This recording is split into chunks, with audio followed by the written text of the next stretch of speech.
संघटना लातूर जिल्हा यांच्यातर्फे ते पिंपट रेणापूर फाटा येथे भव्य रस्ता रोको आंदोलन पार पडले। यामध्ये लातूर जिल्हाध्यक्ष गजानन बोटगे, रेणापूर शेतकरी संघटना तालुकाध्यक्ष सचिन निकम पाटील, तालुका कार्याध्यक्ष बाठासाहेब भंडारी, तालुका उपाध्यक्ष अच्युत करमुदे, संपर्क प्रमुख दत्ताजी शिंदे व शेतकरी व्यंकट भानुदास बोटगे, अजित आगरकर, त्रिमुख कुसंगे, केशव माने, राजू तिके, बालाजी तिके, इलाई शेख, विठ्ठल माने, कारपूर, प्रभू नागरगोजे, प्रकाश गंगाराम कोराटे हे सर्व शेतकरी उपस्थित होते। सर्व शेतकऱ्यांची मागणी होती की रेणापूर तालुका हा दुष्काळग्रस्त जाहीर झाला आहे। दुष्काळ अनुदान यादी आल्या याद्याप्रमाणे केवायसी करण्यात आली। केवायसी करून 1 महिना 2 महिने झाले तरी 70% शेतकऱ्यांना अनुदान अद्याप मिळाले नाही। या शेतकऱ्यांना अनुदान का मिळाले नाही याची कारणे तहसीलदारने लेखी द्यावी। बक केवायसी करूनही पैसे कापत नाही, त्यासाठी बक मॅनेजरची मीटिंग बोलवावी व रेणापूर तालुका संपूर्ण पीक विमा हेक्टरी 50,000 रुपये जाहीर करावा।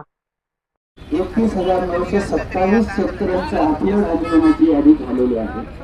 त्यापैकी 19,704 लोकांचं पेमेंट पडलेलं आहे। ही केवायसी पूर्ण झालेली आहे, जवळजवळ 7,000 आहेत। केवायसी पेंडिंग आहे, ती आहे 3 ते 4,000 आहेत।